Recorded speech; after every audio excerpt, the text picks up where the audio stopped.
Hello everyone, my name is Professor Nilesh Khanderia from Noble Group of Institution। चलिए, पिछले lecture में हमने देखा था कि कैसे ऑपरेटिंग लीवरेज, फाइनेंशियल लीवरेज और कंबाइंड लीवरेज के बेसिक सम्स कैसे होते हैं। अब इस वीडियो में हम दो सम डिस्कस करने वाले हैं और वो थोड़े एडवांस है। ठीक है, तो चलिए शुरू करते हैं सम नंबर 5 से। हमारी पूरी सीरीज का सम नंबर 5 है ये।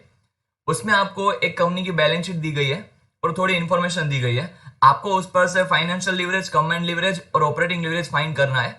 चलिए क्वेश्चन पढ़ लेते हैं पहले।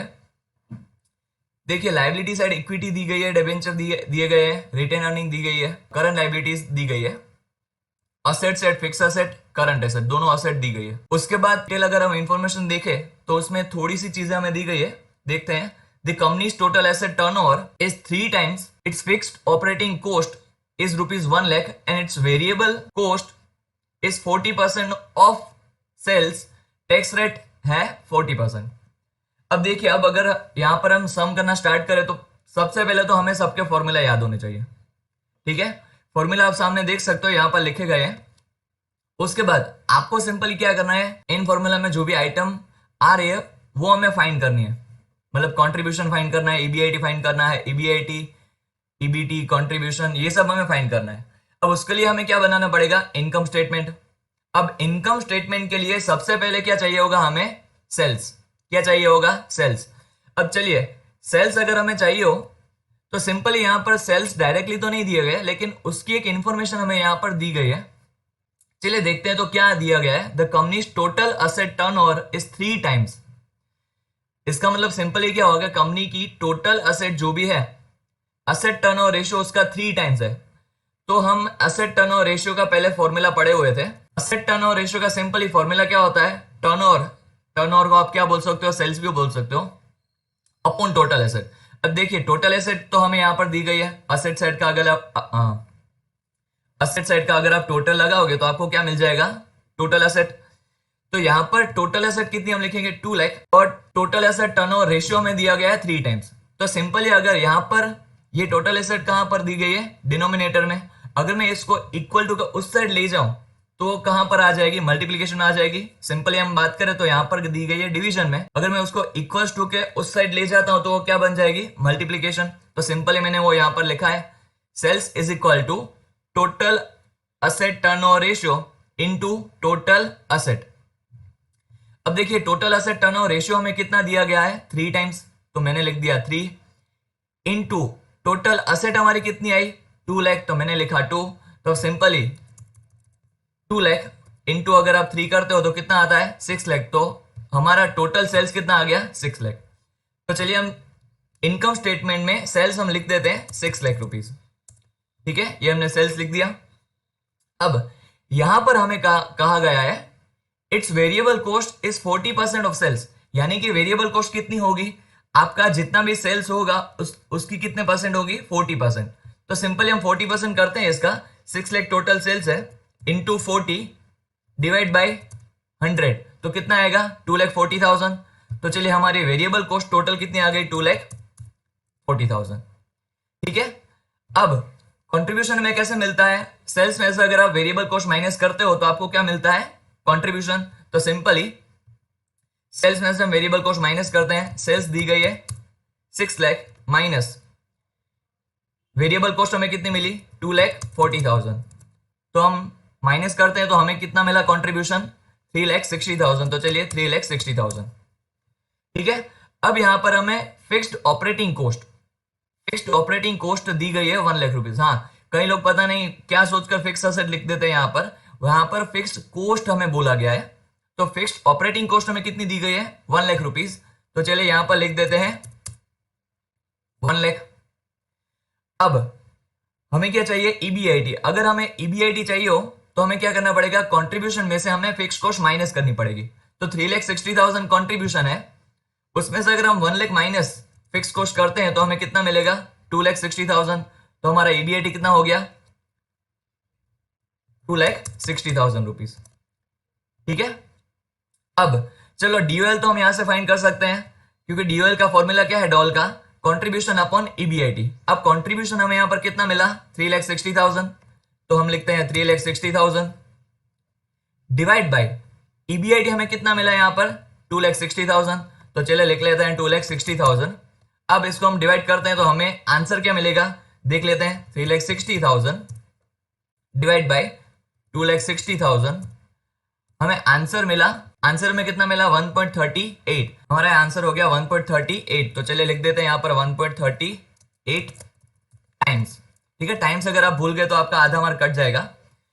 उसके बाद अब देखिए यहाँ पर हमें अब आगे के फॉर्मूला के लिए क्या चाहिए होगा। अब हमें डीएफएल और डीसीएल के लिए हमें क्या चाहिए होगा एक्स्ट्रा ईबीटी, यानी कि अर्निंग बिफोर टैक्स। तो हमें ईबीआईटी में से क्या माइनस करना पड़ेगा, जितनी में हमारी इंटरेस्ट की कॉस्ट है वो माइनस करनी पड़ेगी। तो चलिए वो हमें मिलेगी बैलेंस शीट में से।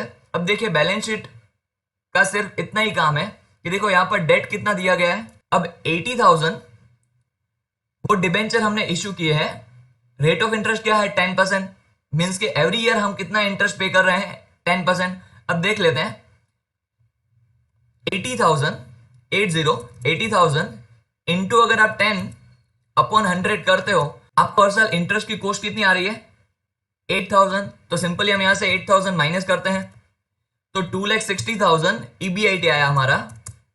उसमें से हम माइनस करते हैं 8,000 हमारा इंटरेस्ट, तो कितना ईबीटी बचा हमारे लिए 2,52,000। तो चलिए ईबीटी हमें मिल गया 2,52,000। अब सिंपली डीएफएल हमें फाइंड करना है, तो डीएफएल का फॉर्मूला क्या है ईबीआईटी अपॉन ईबीटी। तो ईबीआईटी हमें मिला 2,60,000 डिवाइड बाय ईबीटी हमें कितना मिला 2,52,000। तो सिंपली हम कैलकुलेशन कर लेते हैं और उसके बाद देखते हैं आंसर क्या आ रहा है वो। अब देखिए यहां पर 2,60,000 डिवाइड बाय 2,52,000, तो यहां पर आंसर कितना मिल रहा है 1.03 टाइम्स। कितना मिल रहा है 1.03 टाइम्स। तो हमने लिख दिया 1.03 टाइम्स। अब देखिए कितना आंसर मिला 1.03 टाइम्स। चलिए उसके बाद डीसीएल का फॉर्मूला क्या होता है कंट्रीब्यूशन अपॉन ईबीटी। अब देखिए कंट्रीब्यूशन हमें यहां पर दिया गया है 3,60,000 और ईबीटी हमें मिला 2,52,000। तो चलिए डिवाइड कर लेते हैं, चलिए लिख देते हैं यहां पर। चलिए कंट्रीब्यूशन में कितना दिया गया है 3,60,000 डिवाइड बाय ईबीटी हमें कितना मिला 2,52,000। तो चलिए 2,52,000। अब चलिए इसको डिवाइड कर लेते हैं। तो डिवाइड करने के लिए हम सिंपली कैलकुलेटर में आप देख सकते हो 3,60,000 डिवाइड बाय 2,52,000। तो सिंपली हमें आंसर कितना मिला 1.4428, यानी कि आप 1.40 यानी कि आप 1.43 इजीली लिख सकते हो। तो चलिए हम यहाँ पर आंसर लिख देते हैं 1.43 टाइम्स। तो चलिए हम यहाँ पर सिंपली आंसर लिख देते हैं 1.43 टाइम्स। ठीक है, यहां पर हमारा सम हो गया कंप्लीट। अब हम नेक्स्ट सम से शुरुआत करते हैं, सम नंबर 6 इस सीरीज का। अब देखिए अगर आपको ये वीडियो पसंद आ रहा है तो अभी के अभी वीडियो को लाइक कर दीजिए, और अगर आपको कोई भी बीच में क्वेश्चन हो तो आप बीच में ही कमेंट करिए नीचे, यानी कि मुझे पता चले मैं आपको वहीं पर उसका आंसर दे सकूं। ठीक है, चलिए नेक्स्ट सम ये शुरुआत करते हैं हम सम नंबर 6 से। तो देखो सम नंबर 6 में थोड़ा नया क्या है, नया यहां पर ये दिया गया है हमें, एक तो फिक्स कॉस्ट दो तरह की दी गई है, यानी कि हमें सिचुएशन ए और सिचुएशन बी दोनों में ऑपरेटिंग लिवरेज या जो भी दिया गया होगा वो हम फाइंड करेंगे। उसके बाद हमें यहाँ पर कैपिटल स्ट्रक्चर या आप बोल सकते हो कॉस्ट स्ट्रक्चर, कैपिटल स्ट्रक्चर या तो आप बोल सकते हो cost structure. Simply capital structure होता क्या है, अगर आपको मैं सिंपल लैंग्वेज में समझाऊं तो कैपिटल स्ट्रक्चर या तो कॉस्ट स्ट्रक्चर का मीनिंग यही होता है कि आपके पास जो भी कंपनी में कैपिटल पड़ी हुई है उसमें से ओनर्स फंड कितना है, यानी कि equity share capital, reference capital कितनी है, डेट कितना है, इन तीनों का हम रेशियो या तो हम अमाउंट देखते हैं। ये हमारी जो भी कैपिटल जिस तरह से हमने इकट्ठी की हुई है उसको हम बोलते हैं कैपिटल स्ट्रक्चर सिंपली। अब देखिए यहाँ पर फाइनेंशियल प्लान का मीनिंग क्या होता है, सिंपली यही होता है कि हमारे पास हमें फाइनेंस चाहिए तो हमारे पास दो प्लान है, या तो हम फाइनेंशियल प्लान ए सिलेक्ट कर सकते हैं या फाइनेंशियल प्लान 2 सिलेक्ट कर सकते हैं। इसी के ऊपर बहुत सारे डिसीजन मेकिंग के भी एग्जांपल्स आते हैं, हमें ग्रेजुएशन लेवल पे तो नहीं आएंगे लेकिन सीए सीएस में इसमें डिटेल्ड एग्जांपल भी आते हैं जिसमें डिसीजन मेकिंग भी करना पड़ता है। हम थोड़ा बहुत डिसीजन मेकिंग सीखेंगे लेकिन डिटेल में नहीं सीखेंगे। ठीक है, तो चलिए शुरुआत करते हैं। सम पहले देख लेते हैं इसमें क्या हमें दिया गया है। Calculate the financial leverage operating leverage under situation A B. दोनों सिचुएशन में, ए और बी दोनों सिचुएशन में हमें ऑपरेटिंग और फाइनेंशियल दोनों लिवरेज फाइंड करने हैं। उसके बाद financial plan 1 and 2 also respectively. अब financial plan 1 and 2 respectively from the following relating to the operation and capital structure of Saha Limited. ठीक है, चलिए प्रोडक्शन एंड सेल्स दिया गया है 800 यूनिट्स, सेलिंग प्राइस दी गई है 20 rupees per unit, variable cost हमें दिया गया है 15 rupees per unit, fixed cost हमें 2 दी गई है, यानी कि सिचुएशन ए में है 800 और सिचुएशन बी में है 1500। और कैपिटल स्ट्रक्चर यानी कि कॉस्ट स्ट्रक्चर, उसमें हमें 2 फाइनेंशियल प्लान्स दिए गए हैं। अब देखो फाइनेंशियल प्लान तो कब हम कंसीडर करेंगे, फाइनेंशियल लीवरेज कंसीडर, जब हम फाइनेंशियल लीवरेज कैलकुलेट करेंगे तब हम इसको फाइनेंशियल प्लान्स को कंसीडर करेंगे। यानी कि ऑपरेटिंग लीवरेज में इन दोनों फाइनेंशियल प्लान का हमें कुछ भी काम नहीं है। किसमें? ऑपरेटिंग लीवरेज में। तो चलिए पहले हम सिंपली ऑपरेटिंग लीवरेज देख लेते हैं, उसके बाद हम यहां पर आते हैं। अब देखिए ऑपरेटिंग लीवरेज में हमारे पास सिचुएशन ए और सिचुएशन बी है। अब सिचुएशन ए और बी में सिंपली फर्क कितना है? फिक्स कॉस्ट का फर्क है और कुछ भी चेंज नहीं है। तो चलिए सेल्स, पहला तो टोटल सेल्स इन रुपीस कितना आएगा? हमने सेल्स किए हैं 800 यूनिट्स और सेलिंग प्राइस क्या है पर यूनिट 20। तो अगर हम मल्टीप्लीकेशन करते हैं 800 इंटू 20 तो कितना आया? 16,000 रुपीज। मतलब सेल्स हमारा टोटल हो गया 16,000 रुपीज। दोनों सिचुएशन में सेम ही रहेगा क्योंकि सिचुएशन ए और बी में सिर्फ फिक्स कॉस्ट का फर्क है और कुछ भी चेंज है नहीं। तो चलिए वेरिएबल कॉस्ट देख लेते हैं। अब वेरिएबल कॉस्ट हमें कितनी दी गई है? 15 रुपीज पर यूनिट। देख सकते हैं आप कितनी दी गई है हमें क्वेश्चन में, 15 रुपीज पर यूनिट। तो चलिए 800 यूनिट्स हम प्रोड्यूस कर रहे हैं इनटू 15 रुपीज हमारी क्या है? Variable cost. तो टोटल वेरिएबल कॉस्ट हमारी कितनी आ जाएगी? 12,000। तो चलिए ये दोनों में लिख लेते हैं 12,000। ओके, अब कंट्रीब्यूशन कैसे मिलेगा आपको? सेल्स में से आप वेरिएबल कॉस्ट माइनस करोगे तो आपको क्या मिलेगा? कंट्रीब्यूशन। तो चलिए यहां पर हमारा सेल्स कितना है? 16,000। उसमें से हम कंट्रीब्यूशन में कितना दिया गया है उसमें से हम वेरिएबल कॉस्ट माइनस करेंगे। चलिए यहां पर कंट्रीब्यूशन हमने लिख दिया सिंपली 16,000, उसमें से अब वेरिएबल कॉस्ट माइनस करेंगे तो हमें क्या मिलेगा? कंट्रीब्यूशन। अब यहां पर हमें वेरिएबल कॉस्ट कितनी मिली? 12,000। तो सिंपली हम माइनस करते हैं 12,000 तो हमारा कंट्रीब्यूशन कितना आया? 4,000। तो चलिए यहां पर हम लिख देते हैं 4,000। दोनों सिचुएशन में सेम ही रहेगा क्योंकि दोनों सिचुएशन में सेल्स और वेरिएबल कॉस्ट सेम ही है। अब यहां पर चेंज आएगा। सिचुएशन ए में हमें फिक्स कॉस्ट दी गई है 800 रुपीज। कितनी दी गई है? 800 रुपीज। हम यहां पर लिख देते हैं 800 सिंपली। और सिचुएशन बी में हमें कितनी दी गई है फिक्स कॉस्ट? 1,500। तो हम यहां पर 1,500 लिख देते हैं। चलिए अब ऑपरेटिंग प्रॉफिट या तो ईबीआईटी, वो कैसे मिलता है? कंट्रीब्यूशन में से आप फिक्स कॉस्ट माइनस करते हो तब आपको क्या मिलता है? ऑपरेटिंग प्रॉफिट या तो ईबीआईटी। तो चलिए यहां पर दोनों सिचुएशन में फिक्स कॉस्ट अलग अलग दी गई है, यानी कि ईबीआईटी दोनों सिचुएशन का अलग अलग होगा। ठीक है, तो पहले हम सिचुएशन ए उसका ईबीआईटी फाइंड कर लेते हैं। 4,000 हमें कंट्रीब्यूशन मिला था, उसमें से हम फिक्स कॉस्ट माइनस करेंगे। फिक्स कॉस्ट कितनी दी गई है यहाँ पर?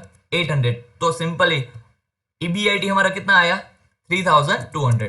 तो चलिए लिख लेते हैं 3,200।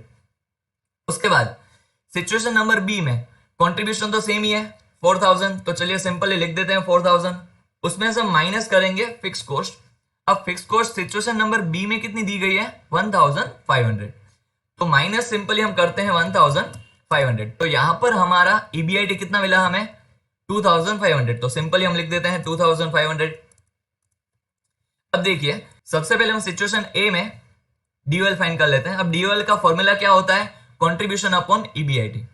सिंपली डीओएल का फॉर्मूला क्या होता है? Contribution upon EBIT. अब कंट्रीब्यूशन में कितना मिला था? 4,000। ईबीआईटी हमें मिला 3,200। तो सिंपली 4,000 अपॉन 3,200 हमने यहां पर लिख दिया।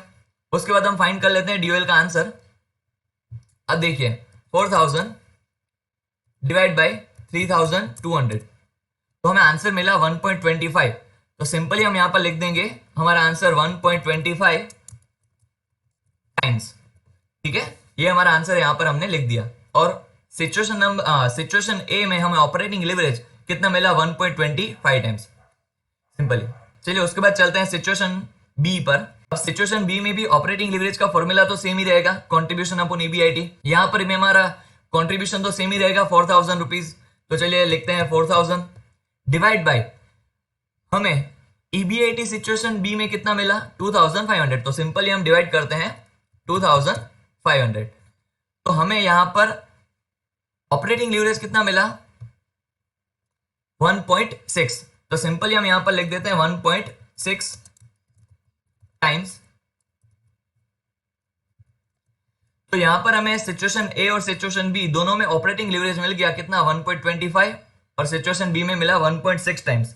ठीक है, अब चलते हैं फाइनेंशियल लीवरेज कैलकुलेट करते हैं, बिकॉज हमें यहां पर दो ही लीवरेज फाइंड करने को बोले गए हैं। चलिए अब यहां पर अगर हम देखें तो फाइनेंशियल लीवरेज फाइंड करने के लिए हमें सिर्फ इस ईबीआईटी में से सिर्फ एक ज्यादा इंटरेस्ट हमें माइनस करना पड़ेगा। सिर्फ एक इंटरेस्ट हमें माइनस करना पड़ेगा। अगर हम इंटरेस्ट माइनस कर दें तो हम कर देते तो हमें क्या डायरेक्टली मिल जाएगा ईबीटी। यानी कि यहां तक तो दोनों सिचुएशन में सब कुछ सेम ही रहेगा, either it is financial plan 1 और फाइनेंशियल प्लान 2। अब देखिए यहां पर हम फाइनेंशियल प्लान पहले देख लेते हैं हमें क्या फाइनेंशियल प्लान दिए गए हैं। अब देखो इंटरेस्ट के लिए हमें डेट कंसीडर करना है। फाइनेंशियल प्लान 1 में डेट कितना है 5,000, फाइनेंशियल प्लान 2 में डेट कितना है 2,000। कॉस्ट ऑफ डेट दोनों का सेम है, यानी कि रेट ऑफ इंटरेस्ट दोनों पर कितना है 10%। अब देखिए इक्विटी हमें यहां पर कुछ काम की नहीं है। जब कभी भी हम ईपीएस फाइंड करेंगे तब हमें इक्विटी का भी जितना नंबर ऑफ इक्विटी शेयर मिलेगा उसका भी हमें काम रहेगा, लेकिन यहां पर हमें सिंपली इक्विटी कैपिटल का यहां पर हमें कुछ काम है नहीं। तो चलिए सिंपली यहां तक तो पूरा सेम ही आएगा। तो सिंपली मैं ऊपर से लिख देता हूं। तो सेल्स हमने लिख दिया 16,000, उसके बाद वेरिएबल कॉस्ट कितना मिला था 12,000, तो मैंने भी लिख दिया 12,000। चलिए कंट्रीब्यूशन में कितना मिला था ऊपर 4,000, यहां पर भी लिख दिया 4,000। इसके बाद फिक्स कॉस्ट, यहां पर सिचुएशन ए ही है तो यहां से आपको थोड़ा थोड़ा चेंज करना पड़ेगा। सिचुएशन ए में फिक्स कॉस्ट कितनी है ओनली 800 रुपीज, तो हम दोनों जगह पर लिखेंगे 800 रुपीज। ठीक है, बिकॉज सिचुएशन नंबर बी का हमने यहां पर बनाया हुआ है। अब देखिए ईबीआईटी में कितना मिला दोनों जगह पर 3,200, यहां दोनों जगह पर हमने लिख दिया 3,200। ओके, चलिए अब हमारा काम शुरू होता है कैपिटल स्ट्रक्चर का। अब देखिए फाइनेंशियल प्लान 1 ही हमें अभी पहले सोल्व करते हैं, उसके बाद फाइनेंशियल प्लान 2 में जाते हैं। अब फाइनेंशियल प्लान 1 में हमें डेट कितना दिया गया है 5,000। अब उसका कॉस्ट ऑफ डेट यानी कि रेट ऑफ इंटरेस्ट कितना है 10%, यानी कि आप एवरी ईयर 5,000 का आपने डेट उठाया है उसमें आप 10% रिटर्न दोगे अपने डेट होल्डर्स को। ठीक है, तो सिंपली फाइनेंशियल प्लान 1 में 5,000 का डेट है, रेट ऑफ इंटरेस्ट कितना है 10, तो मैं करूंगा इंटू 10 अपॉन 100, तो कितना आया इंटरेस्ट 500। तो सिंपली यहां पर फाइनेंशियल प्लान 1 में हमारा इंटरेस्ट कितना आएगा 5,000, तो हमने लिख दिया 5,000। अब चलिए फाइनेंशियल प्लान 1 पहले कंप्लीट कर लेते हैं, उसके बाद फाइनेंशियल प्लान 2 में चलते हैं। अब फाइनेंशियल प्लान 1 में ईबीआईटी हमें कितना मिला 3,200, तो 3,200 उसमें से हम क्या माइनस करेंगे तो हमें ईबीटी मिलेगा। उसमें से हम माइनस करेंगे इंटरेस्ट, उसके बाद हमें क्या मिलेगा ईबीटी। तो चलो ईबीआईटी में से हम इंटरेस्ट माइनस करते हैं। ईबीआईटी हमने लिख दिया है 3,200, सिंपली हम माइनस करते हैं उसमें से 500, तो हमारा ईबीटी कितना आएगा 2,700। तो हम ईबीटी यहां पर लिख देते हैं 2,700। चलिए अब उसके बाद डीएफएल का हमारा फॉर्मूला क्या होता है ईबीआईटी अपॉन ईबीटी। क्या होता है ईबीआईटी अपॉन ईबीटी। अब ईबीआईटी यहां पर कितना मिला हमें 3,200, अब ईबीटी हमें यहां पर कितना मिला 2,700। तो सिंपली हम स्टेप करेंगे 3,200 अपॉन 2,700। तो चलिए डीएफएल का फाइनेंशियल प्लान 1 में हमें आंसर क्या मिलेगा देख लेते हैं 3,200 अपॉन 2,700। तो हमें यहां पर आंसर मिला 1.185, यानी कि हम 1.19 सिंपली हम कर देंगे 1.19 टाइम्स। चलिए ये हमें मिल गया आंसर फाइनेंशियल प्लान 1 में। अब चलते हैं फाइनेंशियल प्लान 2 की ओर। अब फाइनेंशियल प्लान 2 में डेट कितना दिया गया है 2,000 रुपीज टोटल, और रेट ऑफ इंटरेस्ट तो सेम ही है 10%। तो हमें यहां पर देखना पड़ेगा हम एवरी ईयर इंटरेस्ट कितना पे करते हैं, तो 2,000 इंटू 10 डिवाइड बाय 100, तो कितना हम इंटरेस्ट कितना पे कर रहे हैं एवरी ईयर 200, तो हम सिंपल यहाँ पर इंटरेस्ट में लिख देंगे 200। अब देखिए हम ईबीआईटी में से क्या माइनस करेंगे, इंटरेस्ट, तो हमें मिल जाएगा ईबीटी। यहाँ पर 3200 हमारा ईबीआईटी है, 200 हम माइनस सिंपली कर सकते हैं ऐसे ही, तो 200 हमने माइनस किया तो कितना मिला ईबीटी 3000। ठीक है, अब हमारा फॉर्मूला तो सेम ही है डीएफएल का, ईबीआईटी अपॉन ईबीटी, तो ईबीआईटी हमें यहाँ पर मिला 3200 अपॉन ईबीटी मिला यहाँ पर 3000, तो हमने यहाँ पर लिख दिया 3200 अपॉन 3000। चलिए हम यहाँ पर कैलकुलेशन कर लेते हैं सिंपली, 3200 अपॉन यानी कि डिवाइड 3000, तो हमें आंसर कितना मिला 1.06666 कंटिन्यू है, तो हम कितना लिख देंगे सिंपली 1.07 टाइम्स। चलिए ये हमें मिल गया सिचुएशन नंबर ए में फाइनेंस प्लान 1 और फाइनेंस प्लान 2 का डिग्री ऑफ फाइनेंशियल लिवरेज। चलिए हम चलते हैं अब सिचुएशन नंबर बी में। चलिए अब हम चलते हैं सिचुएशन बी में। अब देखिए सिचुएशन बी में भी सेल्स तो सेम ही रहेगा 16,000, तो सिंपल मैं यहां पर लिख देता हूं 16,000। ठीक है, वेरिएबल कॉस्ट कितना रहेगा 12,000, तो सिंपली मैं यहां पर भी लिख देता हूं दोनों जगह 12,000। कंट्रीब्यूशन भी सेम रहेगा 4,000, तो सिंपली मैं यहां पर दोनों जगह लिख देता हूं 4,000। अब देखिए फिक्स कॉस्ट यहां पर कितनी दी गई है सिचुएशन बी में 1,500, तो यहां पर दोनों जगह मैं लिखता हूं 1,500, तो मुझे ईबीआईटी कितना मिलेगा 2,500, तो दोनों जगह मैं लिख देता हूं 2,500। अब चलिए अब हमारा मेन काम आया, फाइनेंशियल प्लान 1 में हमारा डेट कितना है 5,000, उसका 10% हमने किया ही था, कितना मिलता है इंटरेस्ट 500, तो सिंपली हम यहां पर लिख देंगे 500। उसके बाद 2,500 में से हम 500 माइनस, चलिए हमें ईबीटी कितना मिलेगा 2,000।